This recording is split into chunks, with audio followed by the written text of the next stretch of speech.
വീട്ടിൽ കണ്ണാടിയുടെ സ്ഥാനം എവിടെയാണ്? എന്തെല്ലാം കാര്യങ്ങൾ ശ്രദ്ധിച്ചാൽ ഭാഗ്യം അനുകൂലമാക്കാം? ഇന്നത്തെ വീഡിയോയിൽ കണ്ണാടി വെക്കേണ്ട സ്ഥലവും അതിൻ്റെ ഗുണദോഷങ്ങളെക്കുറിച്ചുമാണ്. ഇന്ദ്രനീലത്തിലേക്ക് ഏവർക്കും സ്വാഗതം. പോസിറ്റീവ് ഊർജത്തെ പ്രതിഫലിപ്പിക്കുന്ന രീതിയിൽ മാത്രമേ വീട്ടിൽ കണ്ണാടി സ്ഥാപിക്കാവൂ.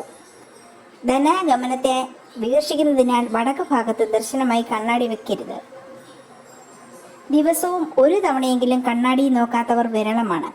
വീട്ടിൽ സാധനങ്ങൾ ക്രമീകരിക്കുമ്പോൾ കണ്ണാടി വെക്കുന്നത് വളരെ ശ്രദ്ധയോടെയാകണം. ഏതൊരു ഊർജത്തെയും പ്രതിഫലിപ്പിക്കുന്ന ഒന്നാണ് കണ്ണാടി.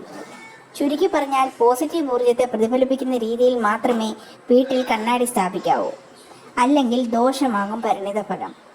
വീടിനുള്ളിലേക്ക് ഏറ്റവും കൂടുതൽ പോസിറ്റീവ് ഊർജം പ്രവഹിക്കുന്നത് കിഴക്ക് നിന്നാണ്. ഈ അനുകൂല ഊർജത്തെ പ്രതിഫലിപ്പിക്കുന്നതിനാൽ കിഴക്ക് ഭാഗത്തേക്ക് അഭിമുഖമായി കണ്ണാടി വെക്കുവാൻ പാടില്ല. കുബേരന്റെ ദിക്കാണ് വടക്ക് ഭാഗം.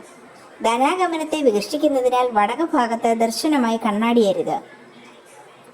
കിഴക്കോട്ടോ വടക്കോട്ടോ അഭിമുഖമായി കണ്ണാടി സ്ഥാപിച്ചിട്ടുണ്ടെങ്കിൽ അത് ഉപയോഗശേഷം തുണി കൊണ്ട് മൂടുന്നതാണ് ഉത്തമം.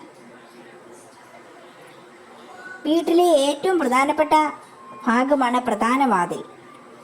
ഭവനത്തിലേക്കുള്ള പോസിറ്റീവ് ഊർജത്തെ പ്രതിഫലിപ്പിക്കുന്നതിനാൽ പ്രധാന വാതിലിന് നേരെ കണ്ണാടി വരരുത്. പണം സൂക്ഷിച്ചിരിക്കുന്ന അലമാരയ്ക്ക് എതിർഭാഗത്തായി കണ്ണാടി സ്ഥാപിക്കുന്നത് സമ്പത്തിനെ ഇരട്ടിപ്പിക്കും. വാസ്തുപ്രകാരം ധനാഗമനത്തിന് ഭവനത്തിന്റെ തെക്ക് പടിഞ്ഞാറേ മൂലയിൽ വടക്കോട്ട് ദർശനമായി വേണം പണപ്പെട്ടി സ്ഥാപിക്കാൻ. ഈ പണപ്പെട്ടി പ്രതിഫലിക്കുന്ന രീതിയിൽ തെക്കോട്ട് ദർശനമായി കണ്ണാടി സ്ഥാപിക്കുന്നത് ഉത്തമമാണ്. പണപ്പെട്ടിക്കടുത്ത് കണ്ണാടി വയ്ക്കുന്നതും ഉത്തമമാണ്. നിലത്തു നിന്ന് 4-5 അടി ഉയരത്തിൽ മാത്രമേ കണ്ണാടി ഭിത്തിയിൽ സ്ഥാപിക്കാവൂ. വാസ്തുപ്രകാരം ചതുരമോ സമചതുരമോ ആകൃതിയിലുള്ള കണ്ണാടിയാണ് നല്ലത്. ചട്ടിയോടുകൂടിയ കണ്ണാടിയാണെങ്കിൽ വളരെ നല്ലതാണ്. പാടുകൾ ഉള്ളതോ ചെളി പിടിച്ചതോ പൊട്ടിയതോ ആയ കണ്ണാടികൾ വീടുകളിൽ വെക്കാൻ പാടില്ല. കുടുംബത്തിൽ അസ്വസ്ഥതയ്ക്ക് കാരണമാകുന്നതിനാൽ 2 കണ്ണാടികൾ പരസ്പരം അഭിമുഖമായി വെക്കരുത്. അഗ്നികോണായ തെക്ക് കിഴക്ക് ഭാഗത്ത് കണ്ണാടി സ്ഥാപിക്കുന്നത് ഒഴിവാക്കുക. കിടപ്പ് മുറിയിൽ കണ്ണാടി ഉണ്ടെങ്കിൽ ഉറങ്ങാൻ പോകുന്നതിന് മുന്നേ തുണി ഉപയോഗിച്ച് മൂടുന്നതാണ് ഉത്തമം.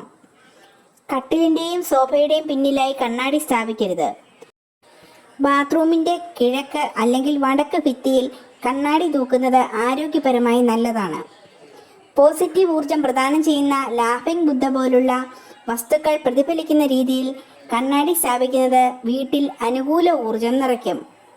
വീടിനുള്ളിലേക്കുള്ള പോസിറ്റീവ് ഊർജത്തെ പ്രതിഫലിപ്പിക്കുന്നതിനാൽ ഉമ്മറത്തിണ്ണയിൽ കണ്ണാടി ഒഴിവാക്കുന്നതാണ് ഉത്തമം. വീടിൻ്റെ മധ്യഭാഗം തുറസായി സൂക്ഷിക്കണമെന്നാണ് വാസ്തുശാസ്ത്രം. ഈ ഭാഗത്ത് ഭിത്തിയുണ്ടെങ്കിൽ അതിൽ കണ്ണാടി സ്ഥാപിക്കുന്നത് ദോഷഫലങ്ങൾ കുറയ്ക്കും. കുട്ടികളുടെ പഠനമുറിയിൽ കണ്ണാടിയുള്ളത് പഠിത്തത്തിൽ ഏകാഗ്രത കുറയുന്നതിനും കാരണമാകും. ഇന്നത്തെ വീഡിയോ ഇഷ്ടമായെങ്കിൽ ലൈക്ക് ചെയ്യുക. ഉപകാരപ്രദമാണെന്ന് തോന്നുകയാണെങ്കിൽ ഷെയർ ചെയ്യുക. ഇനിയും ഇതുപോലുള്ള വീഡിയോ ആവശ്യമുണ്ടെങ്കിൽ സബ്സ്ക്രൈബ് ചെയ്യുക. നന്ദി, നമസ്കാരം.